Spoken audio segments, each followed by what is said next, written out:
Estamos ao vivo no nosso Arena de Ideias especial, direto aqui do primeiro Seminário Nacional de Hidrogênio Verde. É um prazer ter vocês conosco. Obrigada por nos acompanhar. Eu sou Márcia Leite, diretora executiva de clientes da Oficina Consultoria, e este é o Arena de Ideias, um espaço para discussões inteligentes sobre diversos temas, incluindo tecnologia, inovação, tendências e muito mais. E hoje eu recebo aqui duas convidadas super ilustres. Eu estou com a Fernanda Delgado, está aqui também comigo Raquel Madeira. Eu vou apresentá-las a vocês, mas antes, para que esse conteúdo seja acessível às pessoas com deficiência visual ou com baixa visão, eu vou fazer a minha autodescrição. Eu sou uma mulher parda, de cabelos compridos, ondulados, estou vestindo uma blusa verde de mangas compridas. O Senahidro é um evento muito importante, que reúne especialistas, formuladores de políticas, representantes da indústria e pesquisadores para discutir o futuro do hidrogênio verde no Brasil e no mundo. A Oficina Consultoria é a agência oficial do Senahidro, responsável por organizar e coordenar toda a comunicação do evento. Durante os dias 27 e 28 de maio, estaremos aqui acompanhando e participando das discussões junto aos principais nomes da ciência, do mercado e das tendências do setor de hidrogênio verde. Além disso, estamos lançando também, diretamente aqui do Senahidro, o nosso Tríade, Indicador de Reputação, uma ferramenta desenvolvida pela Oficina Consultoria com metodologia exclusiva que permite apoiar empresas e entidades no mapeamento reputacional e de percepção de imagem e marca em 3 dimensões. Aqui, com o Tríade, a gente consegue medir dados de mídia on e offline, reputação digital, além de um endosso junto aos públicos internos. Para acompanhar comigo esse debate e essa conversa aqui gostosa no nosso podcast especial, eu convido para falar sobre crises climáticas, a transição energética como uma questão de política pública. Eu convido aqui comigo Fernanda Delgado, que é CEO da Associação Brasileira da Indústria do Hidrogênio Verde e professora de pós-graduação da FGV e Universidade Federal do Rio de Janeiro. A Fernanda também é doutora em Planejamento Energético, mestre em Tecnologia da Informação e em Finanças Internacionais, com vasta publicação no setor energético e mais de 20 anos de experiência em empresas do setor. Também recebo aqui Raquel Madeira, que é jornalista, com mais de 25 anos de experiência na cobertura e no acompanhamento dos temas no Congresso Nacional, onde assessorou diversos parlamentares. Atuou também na TV Senado e na Secretaria da Comissão Mista de Combate à Violência contra a Mulher. Atualmente, Raquel é Head de Public Affairs na Oficina Consultoria. Sejam muito bem-vindas, eu tenho o prazer aqui em recebê-las e fiquem à vontade para se autodescreverem. Obrigada pelo convite. Eu sou Fernanda, CEO da ABIV, Associação Brasileira da Indústria do Hidrogênio Verde. Sou uma mulher branca, de cabelos loiros, longos, e uso um terno xadrez e uma blusa azul. Bom dia, obrigada pelo convite também. Eu sou Raquel Madeira, Head de Public Affairs da Oficina Consultoria. Eu sou uma mulher branca, cabelos médios, cacheados, e estou usando um blazer preto. Muito obrigada. Bom, para a gente começar aqui o nosso bate-papo, eu falava um pouquinho antes com a Fernanda aqui no bastidor, que é um desafio porque é um tema bastante técnico, né? Para muitos recente, um tema que tem cada vez mais entrado em outros debates, e extremamente importante. Então, esse espaço aqui hoje do Arena é para compartilhar com vocês algo que a gente tem ouvido muito falar, mas que eu vou contar muito aqui com o apoio da Fernanda e da Raquel para desmistificar e traduzir um pouco temas complexos e como é que isso se dá na prática, né? A transição energética é um tema central nas discussões globais sobre mudanças climáticas. No Brasil, a transição para fontes renováveis de energia é essencial não apenas para reduzir a emissão de gases de efeito estufa, mas também para garantir a segurança energética e promover o desenvolvimento sustentável. O país, com uma das matrizes energéticas mais limpas do mundo, enfrenta muitos desafios e oportunidades também nesta jornada. E, Fernanda, não tem como a gente falar de emergência climática sem citar a tragédia do Rio Grande do Sul, né? Bastante recente, o Estado ele tentando ainda entender como será essa caminhada para se reerguer. Muitos falam de pelo menos 10 anos para a recuperação, né, estrutural e financeira do Estado, né? As inundações causadas pelas chuvas torrenciais também evidenciam que o Brasil não está imune a situações extremas como essa que temos acompanhado, né? E eu queria te ouvir, Fernanda. A gente sabe que a implementação de políticas públicas de transição energética no Brasil tem muitos desafios, tanto os desafios técnicos quanto políticos, né? São muitos interesses em jogo. Quais são os principais obstáculos que você vê e como a gente pode superá-los para garantir um avanço significativo? A gente pode falar até 2030, mas a gente falava aqui, né, que não tem um pouco esse marco, essa data tem um pouco uma especificidade. Você explicava. Eu queria que você falasse um pouquinho aqui para os nossos ouvintes também. Obrigada pelo convite. Bom, realmente, transição energética e mudanças climáticas são temas associados, né? Caminham juntos. O que acontece hoje no sul do Brasil já vem acontecendo no mundo há muito tempo, né? Não tem como negar mais que existe uma ação antropogênica em cima do clima quando você tem emissão de gases de efeito estufa, que não é só o gás carbônico, né? Você tem outros gases também que causam esse efeito, né, de abafar o clima da Terra. Então, existe ainda essa discussão se é um efeito antropogênico ou não, mas o que você já tem efeitos no clima e você já sabe como mitigá-los, né? Que é trazendo conteúdo de carbono para baixo de processos produtivos, ou seja, reduzindo essas emissões. E qual o papel da política pública nisso? Então, vou contar uma história rápida, né? As mudanças climáticas, né, a alteração no clima e o buraco na camada de ozônio foram descobertos na mesma época, lá no final dos anos 70, nos anos 80. Então, a ciência descobriu o buraco na camada de ozônio e a alteração no clima na mesma época. Por que a gente não escuta mais falar no buraco na camada de ozônio? Você escuta falar? A gente não escuta. Porque você teve a política pública agindo de uma forma direta. Você teve norma, você teve regra para se abandonar o gás CFC, foi proibido o uso do gás CFC. Você alardeou o pânico nas pessoas de que aquilo causava câncer e todo mundo usa protetor solar. Eu uso protetor solar até dentro de casa, todo mundo usa. E você teve, pela norma, o banimento de um gás e pronto. Você resolveu a questão do buraco na camada de ozônio e ninguém mais ouviu e o buraco foi resolvido. Por que as mudanças climáticas que também foram descobertas na mesma época, até hoje você não conseguiu uma solução? Pela questão da política pública que ainda não foi contornada. Então, essa discussão de se chegar a um consenso de como você diminui, como você evita, como você reduz a emissão de gases de efeito estufa, como você falou, tem uma série, não vou dizer de interesses, mas de desafios, de coadunações econômicas, políticas, sociais, financeiras, que chegar a esse consenso é muito complexo. Então, você afeta a sociedade, você afeta a economia, você afeta a indústria de energia, né? A energia não é a única culpada, vamos dizer assim, pelas emissões. Você tem todo o setor agrícola, você tem todo o setor industrial também. Então, é uma conta que tem que ser dividida para todo mundo, né? É a teoria do sujador-pagador. Então, todo mundo tem que ter um pedaço dessa conta. O consenso não é trivial, mas eu acredito que a gente chega lá. Então, essa história é para destacar a importância da política pública em se resolver questões como essa. Agora, isso vai ser resolvido de uma hora para outra? Certamente não. Mudança climática é uma chave que você vira? Transição energética é uma chave que você vira? Certamente não. São decisões que levam muito tempo para você ver uma efetividade acontecendo. Isso para dizer que as alterações do clima demoraram muito tempo para ter efeito e vão demorar ainda algum tempo para que a gente veja uma solução. Mas já havia muito uma sinalização de que poderia acontecer as coisas que a gente está vendo agora com os olhos, né, literalmente, acontecendo.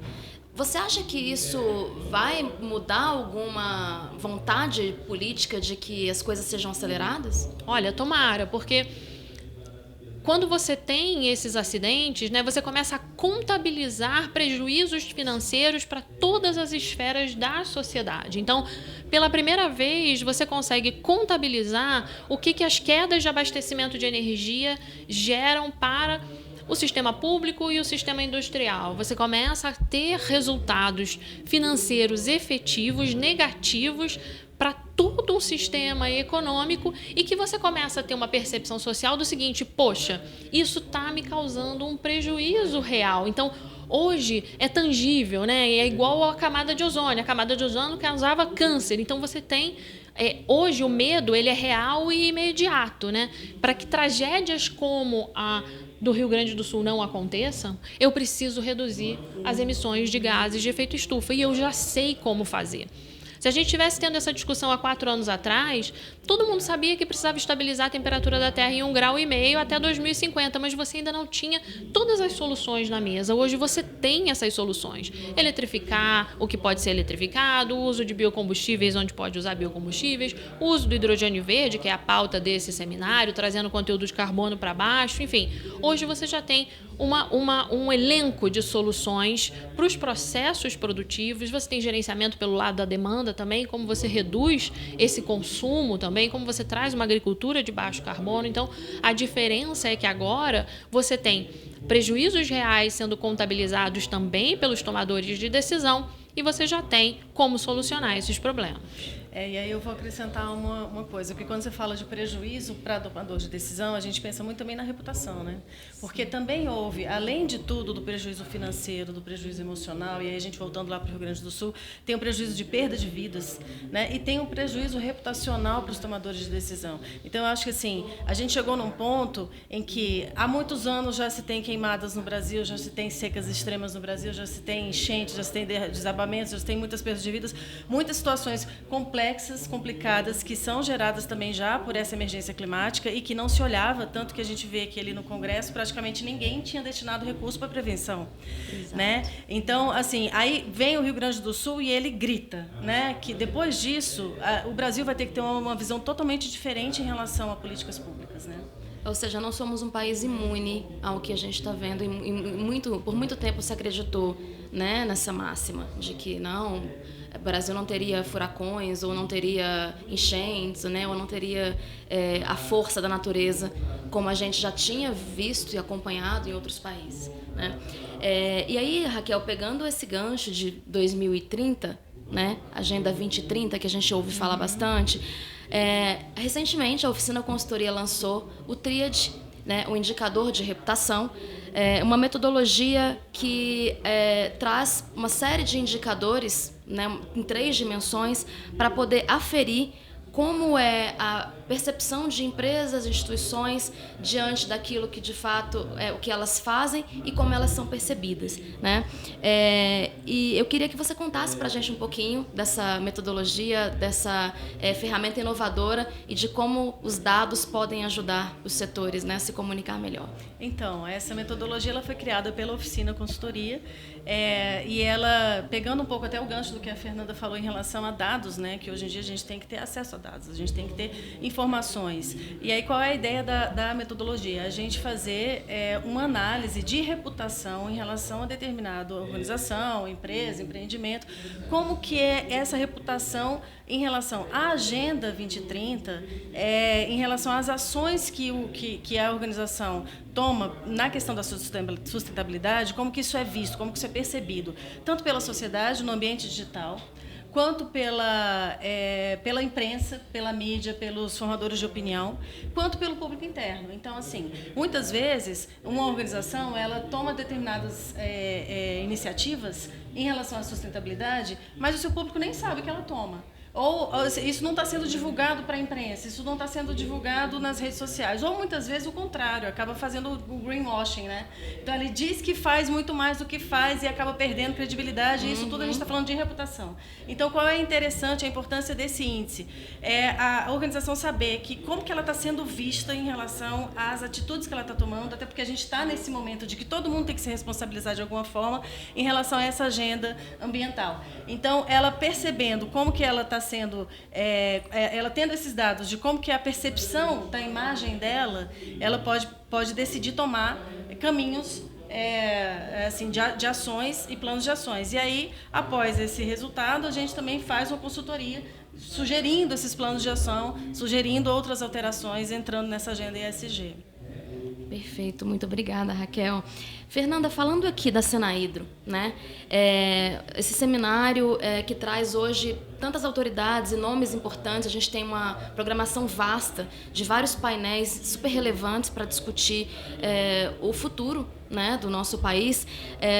Como que você vê a importância desses eventos na aceleração da transição energética e descarbonização? Esses espaços de discussão pública são sempre muito importantes para você trazer a sociedade para o debate. Eu acho que esse é o ponto mais importante, né? Porque, como a Raquel colocou, hoje todo mundo tem uma agenda verde, né? E o governo hoje tem uma agenda verde muito forte. Então, isso já é inexorável. Trazer o Brasil para esse debate, trazer o Brasil para dentro dessa nova ordem econômica mundial verde. Então, são dois movimentos que acontecem ao mesmo tempo. É um movimento econômico verde, é um movimento social verde e é um movimento que você precisa mitigar esses gases de efeito estufa que estão sendo emitidos.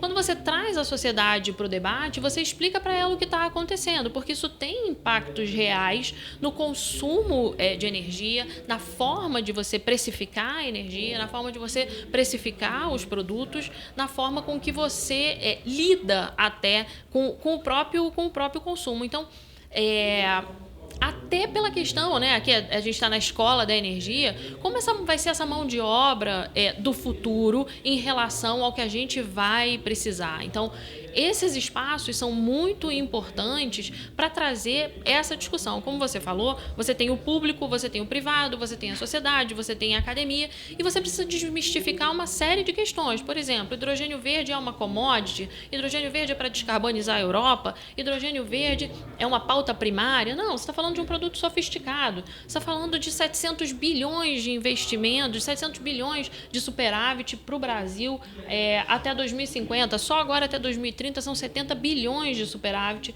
de investimento. Você está falando de uma política pública, né, de um projeto de lei que está para ser aprovado, que vai abrir uma nova cadeia produtiva que a gente não tem.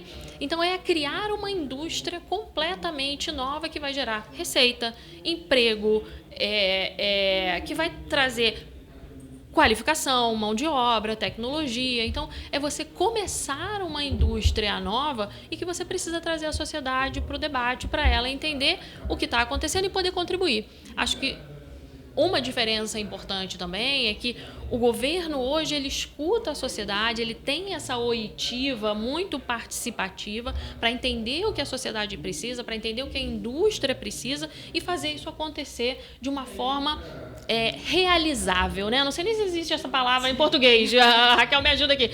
De uma forma realizável, né? Sim. Porque não adianta você ter um projeto de lei em que ninguém vai conseguir cumprir. Então, o que a indústria pode aportar hoje? Então, é trazer o hidrogênio verde como um descarbonizador da indústria nacional, porque tem a economia do século XXI e a gente não pode deixar o Brasil de fora.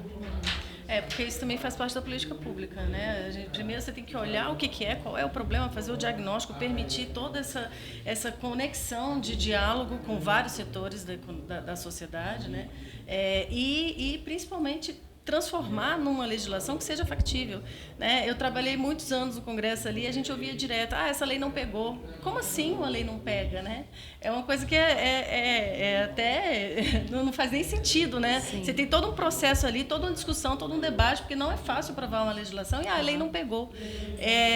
Porque não foi feito de forma factível. Então, quando você fala disso, é muito importante, principalmente quando a gente está falando desse tema, que acaba sendo um tema bastante abstrato, né? Quando você fala de transição energética, muita gente não entende o que significa transição energética.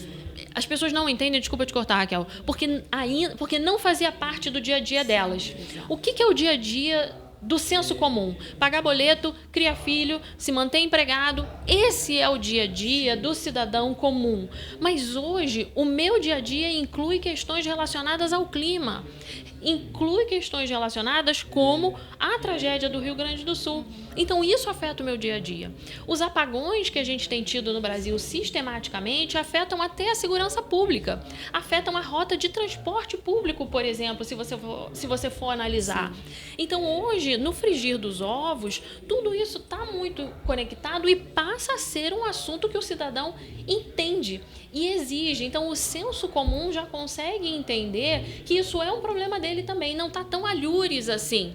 Então, é boleto, é filho para criar, é se manter empregado e tem um negócio aqui muito estranho chamado mudanças climáticas. Deixa eu entender, por que isso me afeta? Por que não tem luz quando eu chego em casa, que eu salto do ônibus e eu, como uma mulher sozinha, fico com medo de ser estuprada na minha rua? Então, isso está relacionado e eu vou cobrar ao meu governo, a quem eu coloquei no poder, que resolva essa questão. Então eu preciso de hidrogênio, eu preciso de biocombustíveis. O que é necessário para que o Brasil organize a sua matriz, organize os seus processos produtivos? Então, hoje, isso é um assunto de todo mundo. E a gente tem, em relação ao hidrogênio verde, a gente tem esse debate que já está forte e está quase sendo aprovado no Senado Federal, né? Sim. Qual é a sua expectativa para a aprovação? Olha, a BIV tem trabalhado muito, né, auxiliado muito o governo nisso, né, tanto o Senado quanto a Câmara. A gente estava esperando essa votação na semana passada, eu acredito que mais umas 3 semanas, e a gente está bastante esperançoso aí desse projeto de lei, justamente pelo arcabouço legal, né, para você montar a estrutura para que você desenvolva essa indústria. A partir do momento que você tem toda a infraestrutura regulatória e jurídica montada, as empresas vão poder tomar sua decisão de investimento. E hoje, qual é o pulo do gato do hidrogênio verde? Né? É que você tenha um preço do hidrogênio verde tão competitivo quanto do hidrogênio cinza, que é o hidrogênio feito de gás natural. Se eu consigo trazer esse preço para baixo, se eu consigo diminuir esse gap de preço, eu faço o hidrogênio verde competitivo. Exato. E o que isso significa? Tecnologia. Isso significa o quê? Como eu falei, emprego, renda. Então, hoje eu preciso desse apoio da política pública. Você que tem experiência no Congresso, como a gente fez com etanol, como a gente fez com biocombustível, como fez com energia eólica, com energia solar. Então, esse apoio inicial que a indústria de hidrogênio verde precisa, não é nada que o Brasil não saiba fazer. A gente já fez inúmeras vezes, né? Foram políticas públicas bem-sucedidas que a gente precisa repetir. Até de incentivos, né? Exatamente. E falando, assim como a Fernanda já trouxe, Raquel, você que é tão especialista na visão do Congresso, eu queria que você explicasse para a gente um pouco o papel do governo, do Congresso Nacional, que é crucial nesse momento para promover, de fato, a transição energética que a gente precisa, que a Fernanda trouxe tão bem aqui, que a gente precisa acelerar e avançar, né? E de quanto o apoio do governo para que o setor privado possa avançar também é fundamental. Como é que você vê e como que você avalia, Raquel, a atuação do governo brasileiro e do Congresso nesse sentido? O que pode ser melhorado? Então, a gente está no momento aqui na semana passada houve muito debate em relação a isso também, com a mudança da presidência da Petrobras, né? Exato. Então, a gente vê um movimento, fica parecendo que muitas vezes o governo ele tem um movimento por um lado mais ambientalista e tem um movimento para o outro que acaba valorizando mais o uso de energia que, estimulando novamente refinarias, estimulando o petróleo e tal, quando a gente precisa estar no movimento contrário em relação a isso. Né? Mas o Congresso ele está já bastante interessado e atuante em relação a toda essa pauta de transição energética. Eu vou citar aqui alguns projetos que estão tramitando lá no Congresso, que é o mercado regulado de carbono, combustível do futuro, combustível sustentável de aviação, eólicas offshore, o hidrogênio verde, que é esse que a gente acabou de falar, né? Que é esse que está prestes a ser aprovado, o programa de transição, de aceleração da transição energética. Então, é uma pauta, um debate que está aqui, está posto. Não tem mais como correr, né? Não tem mais como deixar de discutir esse assunto. E esse assunto é importante porque a gente precisa... Qual é o interessante do Legislativo, do Congresso Nacional? Ali é uma caixa de ressonância. Então, a gente tem audiências públicas, tem debates, tem muitas discussões, todos os lados da moeda são colocados ali para poder se chegar na política pública, como a Fernanda explicou tão bem da necessidade para poder destravar o setor econômico, para poder destravar o interesse das empresas de atuar com determinado tipo de combustível ou outro, né? Com a transição, usando esse mote mesmo, entendendo que a transição energética é essencial nesse momento. Não dá mais para a gente olhar para trás. Quando você estava falando, eu estava me lembrando também da questão do calor extremo, né? O calor extremo está impactando diretamente a economia. Do clima, é a mesma coisa. A gente já tem dados dizendo que quando tem calor extremo, a indústria, os serviços funcionam menos. Então, assim, isso está impactando financeiramente. Na hora que você consegue colocar em dados e valores, aí o gestor público tem que olhar e falar, opa, peraí, está na minha hora de agir, né? Perfeito.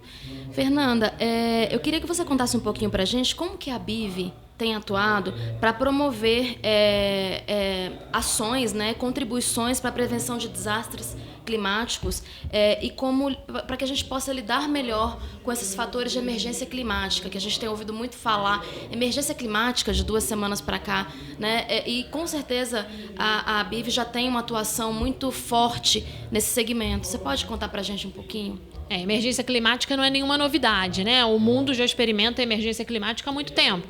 É como eu falei, agora isso é um problema do nosso cidadão, né? Do senso comum. Qual a atuação da BIV, né? A BIV é a Associação Brasileira da Indústria do Hidrogênio Verde. E o papel da BIV é tirar a indústria do hidrogênio verde do papel, né? O nosso papel é fazer acontecer a indústria real.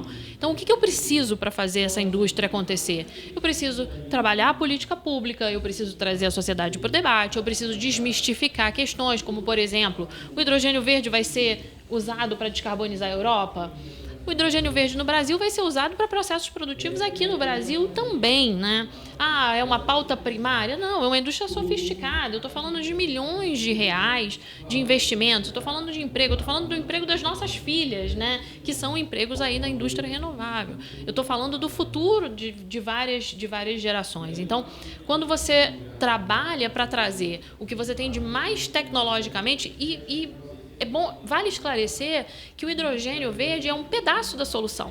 Você tem várias soluções, não vai ser só uma solução. O hidrogênio verde não vai resolver tudo, né? Você vai manter os biocombustíveis, você tem a indústria de óleo e gás que tem o espaço dela, você tem eletrificar o que pode ser eletrificado, você tem uma série de soluções, entre elas o hidrogênio verde, que hoje é a solução mais tecnologicamente avançada. Pode ser que no 16º Senahidro, que a gente estiver sentado aqui, tenha uma outra solução tecnológica que a gente vai estar trabalhando, que estaremos trabalhando sobre essa nova solução tecnológica, porque o hidrogênio já vai ser uma realidade. Você já não vai ter nenhum desafio a ser resolvido do hidrogênio verde. Vai ser uma pauta pacífica, como é o etanol, como é o biodiesel, como é a eólica, como é a energia solar. Então, quanto mais se trabalha em direção a uma agenda renovável, eu trabalho também em relação ao combate às emissões de gases de efeito estufa e, por conseguinte, aos efeitos das mudanças do clima. Maravilha, muito bom. Eu ia te fazer essa pergunta, eu ia falar, e o futuro, né? Na sua idealização, qual seria o futuro perfeito? Se a gente pudesse falar do hidrogênio verde no Brasil nos próximos 10 anos, o que a gente estaria comunicando aqui? Essa pergunta eu costumo fazer para os meus associados, né? Qual seria o melhor dos mundos para você? Então, qual seria o melhor dos mundos para mim? O marco aprovado, o marco regulatório, o marco jurídico, o marco legal, com os incentivos à indústria nascente, com oportunidades para essa indústria, adensamento da cadeia produtiva, trazendo a indústria nacional para perto, distribuição dessa oportunidade, dessa nova indústria pelo país todo, né? Não é só não existe uma concentração, e essa é a beleza da indústria renovável, né? Quando você fala da indústria de óleo e gás, você pensa muito ali OPEP, pensa muito ali Oriente Médio, né? E a indústria renovável tem essa beleza, ela é espraiada, todo mundo pode fazer energia renovável. Então você tem até uma predisposição a um mundo menos belicoso, a um mundo mais homogeneamente em paz, porque todo mundo pode fazer a sua energia renovável. Então, o melhor dos mundos para mim, daqui a 10 anos, 5 anos, é o estabelecimento de todo o arcabouço legal, vamos dizer assim, as empresas com as suas tomadas de decisão de investimento, muitos investimentos em educação, né, em mão de obra, em qualificação, em certificação, para que a gente tire a indústria do papel e o Brasil possa cumprir essa autoprofecia de dizer que é um protagonista, né? Porque a gente escuta muito, o Brasil é um protagonista, o Brasil é um protagonista. Como é que eu posso ser o protagonista de uma coisa que ainda não começou, né? Então eu preciso começar para ser um protagonista. Eu tenho a possibilidade de ser um protagonista. Vamos fazer isso ser real. Seria muito bom, né? Seria muito bom. E Raquel, falando em protagonismo, aqui para a gente já caminhar para os nossos minutinhos finais aqui do nosso Arena de Ideias, na sua visão, como que a regulamentação pode ser aprimorada, né, até para que a gente não veja mais tragédias como a gente acompanhou nos últimos anos, né, e que a gente também possa, como país, liderar esse debate, essa agenda e atrair mais investimentos? É que o Brasil, até pela sua característica, né, de territorial imenso, tem sol o ano todo, então a gente tem não só hidrogênio verde, a gente tem energia solar, a gente tem energia eólica, a gente tem hidrelétricas, enfim, e aí isso tudo é importante quando você fala qual o papel da regulamentação. A gente tem regulamentação para cada um desses setores específicos, então tem que ser olhado a fundo quais são os gaps que tem ali. Eu acho que na questão do hidrogênio verde, um gap principal é a necessidade de incentivo para que ele se torne realmente competitivo e consiga conquistar mercado, né? E viável. Quando a gente fala de política pública viável, não adianta você fazer uma política pública que não seja viável. Então, tem todos esses desafios. Eu acho que o desafio principal é olhar com prioridade. É passar a priorizar o parlamento, o governo federal, todos os órgãos reguladores, todos os órgãos ambientais, passar a olhar com prioridade para essa questão ambiental. A gente não pode mais brincar, né? Assim, a gente sempre pensou, não, terremoto era uma coisa, eu lembro que a minha infância era assim, né? Você estava falando da camada de ozônio, era um pavor da minha infância. E era um pavor da minha infância também, assim, essa coisa de, não, terremoto só tem em outros países, o Brasil não tem. Tornado só tem em outros países, o Brasil não tem. E o Rio Grande do Sul veio e mostrou que a gente é, sim, suscetível a ter grandes catástrofes. E aí foi o Rio Grande do Sul agora, já teve muita enchente em Minas, na Bahia e tarará, e como é que vai ser? Como é que, né? Então, assim, essa prioridade vai ter que ser olhada, e na hora que a gente fala de regulamentação de política pública, a gente está falando num olhar e numa abertura também para a sociedade comentar, para a sociedade estar ali ativa, para todo mundo estar discutindo e desenvolvendo políticas públicas interessantes. Bacana, Raquel, obrigada. E que o primeiro Senahidro seja um palco muito importante para esse passo, né? Para que a gente possa ter aqui tantos especialistas juntos nos guiando e orientando nesse caminho, né? Bom, infelizmente chegamos ao fim do nosso programa. Eu gostaria de agradecer imensamente as nossas convidadas. Fernanda Delgado, muito obrigada. Raquel Madeira, muito obrigada. As contribuições de vocês foram muito valiosas. Obrigada mesmo. E a vocês, eu agradeço também pela audiência. Eu quero também destacar que estamos também no Spotify, no Deezer, em todas as nossas plataformas audíveis e também no nosso canal no YouTube. Acompanhe nas nossas redes sociais também para mais informações sobre o Senahidro e o lançamento do Tríade, Indicador de Reputação 2030. Até a próxima. Muito obrigada. Estamos em constante evolução. Um mundo repleto de transformações que impactam pessoas, organizações e meio ambiente. Nosso país também passa por profundas mudanças. As pautas urgentes da sociedade precisarão ser aceleradas pelos setores público e privado para a promoção da transformação social e do desenvolvimento sustentável. Nunca foi tão importante conectar o poder público, as empresas, as pessoas e o planeta de forma genuína. Por isso, evoluímos nosso modelo de negócios para sermos a parceira estratégica para criar reputação e relacionamento com histórias e causas que transformam o país. Estamos preparados para os desafios do novo Brasil, com um time integrado de consultores e especialistas, metodologias proprietárias e conhecimento singular em comunicação estratégica e nos 3 poderes. Acreditamos que o futuro se cria a partir de conversas, conexões e da construção de confiança. Oficina. Reputação para transformar.